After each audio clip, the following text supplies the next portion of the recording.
Hello and welcome to the Rock Your Voice podcast.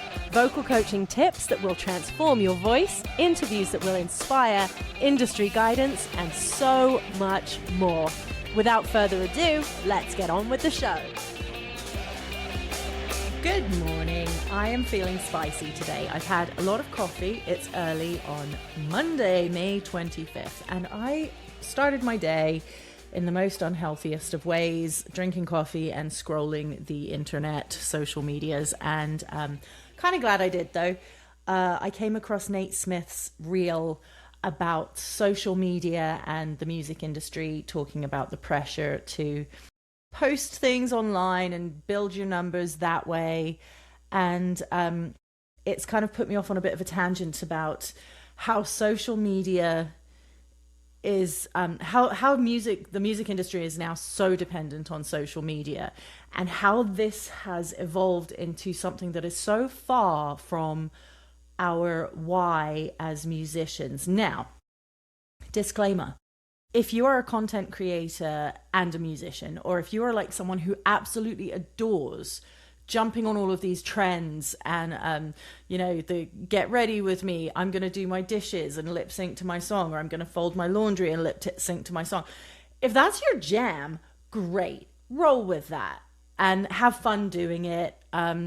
There's another band that I want to mention, Foxworthy, two young girls that create, I can't imagine, I should get them on the podcast actually. I can't imagine how much time these girls spend creating the content that they create. It's really fun, it's engaging, and it, obviously the end goal is to lead towards promoting their music and promoting them as artists. However, it's kind of taken on a world of its own, and it is like their thing is the content online versus the music online, which is really interesting kind of little rabbit hole to go down. So something to kind of keep in mind and being careful of is like, am I now a content creator versus am I a musician? Like, no shade to the girls, they are working their butts off and they are brilliant musicians, they're doing great, all that stuff. Anyways, I digress. I want to come back to the conversation of feeling overwhelming pressure to perform online, completely separate to what your music goals are and what your artistry stands for and who you are as a musician. One thing that I personally find frustrating is when I do see someone who is clearly comfortable on camera, looks the part, like I can see them on a stage filling, a big room or an arena, whatever. Maybe they are people who fill big rooms and arenas already, and then suddenly they're not even singing their own song, they're lip syncing it. And so that, from a voice coaching perspective and from a musician perspective, immediately I'm kind of like, red flag. Why don't you want to just pick up your guitar and sing us your song and sing us a really cool, genuine, emotive, connected version of your song that maybe is different from the produced version? I mean, maybe you already have that on your Instagram, and here's where it comes down to. The label is like, trends, lip syncing, trends, lip sync while you're doing your dishes, trends. And the artists are like, this is not what I came here for. This is not why I'm here. And I do so much artist development with younger emerging artists. And of course, this is a huge topic. And it's like, well, how do I do this in 27 different ways?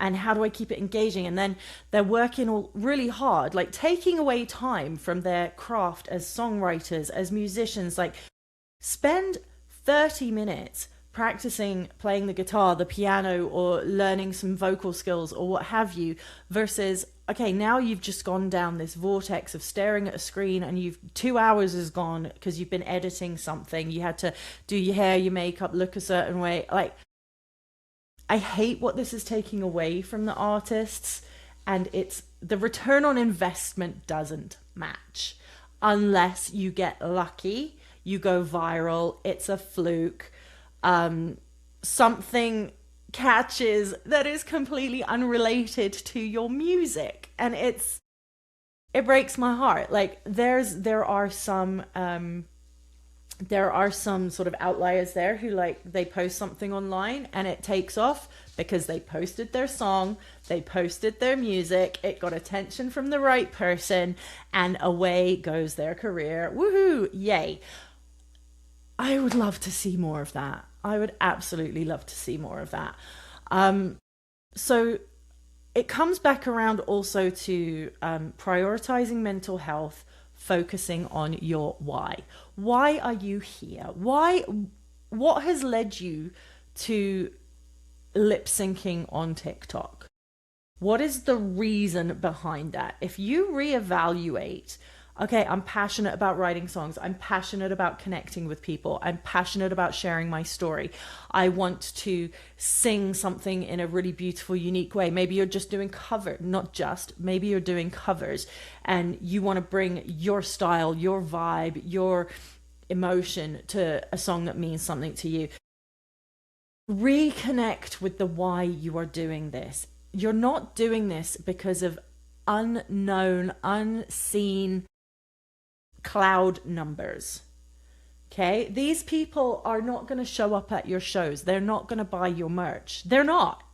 There's possibly a percentage, but if you want to make money as an artist, we all know Spotify and streaming isn't the best place to be. But if you do want to connect with your audience, you want to get on the road, you want to build that connection, you want to sing your songs, which I'm assuming is why you're here in the first place. So bring it back to that. Let's go a little bit old school and think about like, okay, how many posts have I shared this month? How many shows have I done this month? How many people have I actually performed in front of, talked to, connected with? How many t-shirts have I sold? How many physical records have I sold? Or how much connection am I actually making that is giving me, the artist, return on investment versus the person telling me to lip sync, dance like a monkey, and do all of these silly things?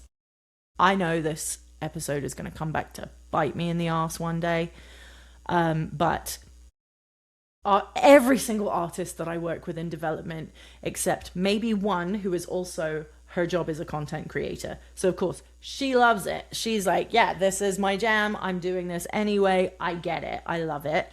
Fine. But every other artist apart from that one is exhausted by this. They don't enjoy it. They're doing it because they have to. And they're following everyone's doing the same stuff. Okay, so do yourself a favor, get creative, think outside the box. Do something like, and I could sit here and give you ideas, but that's not what this episode is about. I want you to create ideas that are genuine to you, your music, and how you want to connect with your audience. Think about that. Put some work into it. I don't want to give you a list of 5 top trends for TikTok and getting numbers. Fuck that shit. Let's think about your 5 reasons why you're here, why you want to do this, and what is going to bring you joy in spending hours out of your day sharing your music. Okay, I stopped the coffee because I've already dropped an F-bomb this morning on this podcast here. So I'm now on water. Rational Emma has stepped into the chat.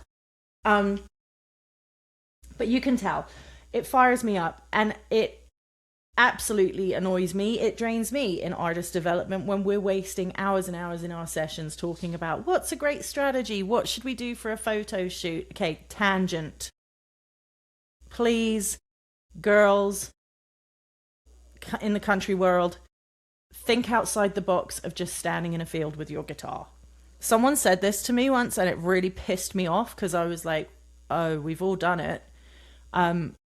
Get creative. Think about something different that makes you stand out and connects to your music. When you wrote your song, were you sitting in a field with your guitar? Maybe you were. Okay, maybe that's the cover. But I can bet, I want to say this, dollars to donuts. Is that even a thing? I think that's a thing. I want to bet that your song is not about sitting in a field playing your guitar. However, you pitch to, or you get a pitch from a photographer who's like, let's put you in a field with your guitar.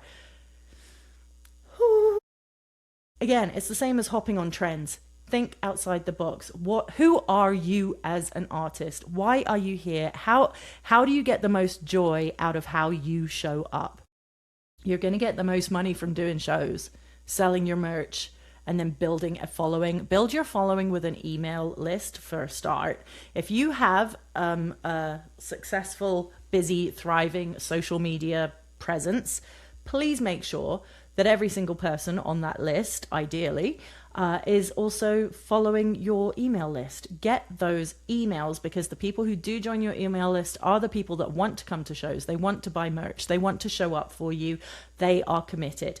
Sure, social media is nice and easy for like sharing stuff and like, oh, this is an artist I follow, share, whatever.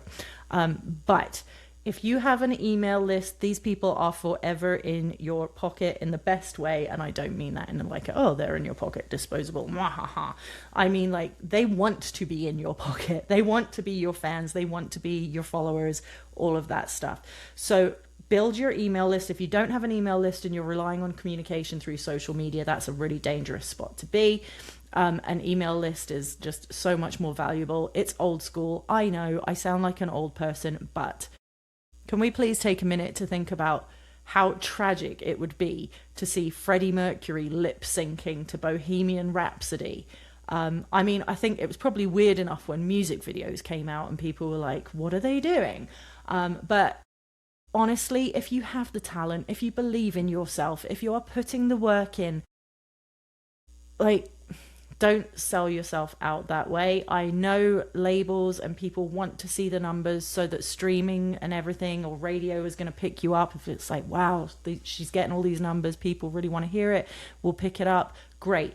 But if it's detrimental to your mental health, if it doesn't align with who you are as an artist, like, it broke my heart the other day. I saw someone that I have huge respect for, very creative talent, great artist, good looking human, doing the dancing around lip syncing thing, and I was like, oh no, that is for me a huge turn off. And I think people listening to this podcast, I think the majority are going to also see that as like, okay, they're doing this for a specific reason, not because it has anything to do with their music, the value that they're bringing to the artistic community, the value that they're bringing to their fans. It has nothing to do with that. There is a strategy behind it, and that strategy is gross, and it's time wasting, and it takes away from the quality of the music. It takes away from the reputation of the artist, and I think it's crappy. Again, if you love doing it, if that's your jam, give her, have fun with it. That will translate, because that will be your genuine way of connecting with your audience. If it is not your genuine way of connecting with your audience, it shall also translate very clearly that you are uncomfortable doing it. It doesn't fit, it doesn't match, it doesn't flow, and your audience is going to be, the label told him to do that, or his management told him to do that, or he's doing that for likes and streams and shares. And you won't get them because it's disingenuous, it's not real, it's not who you are. And the people following you dancing around in a field are going to be very confused when they come and see you on stage doing what you really do, and vice versa. So figure out who you are, figure out why you're doing what you're doing, stay true to that. And labels, management, all of you guys, like, think outside the box, forget the trends, like, let the artists and the music become its own trend. Okay? Rant over. I'm going to go put some more coffee on and have a great day. Take care of yourself, take care of your brain, take care of your music, follow your instincts. Here if you need me.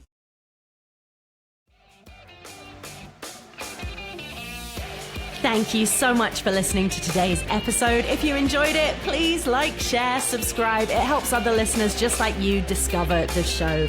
Also, I'd love you to follow along on social media. It's Rockit Vocal Studios. That's ROCKIT Vocal Studios. If you have any questions at all, I am here for you and your voice. email me, emma@rocketvocalstudios.com. Would love to chat. If you ever want a session, if you want to nerd out about the voice, I am here for you. Thank you so much for listening and have a great day. We'll see you next time.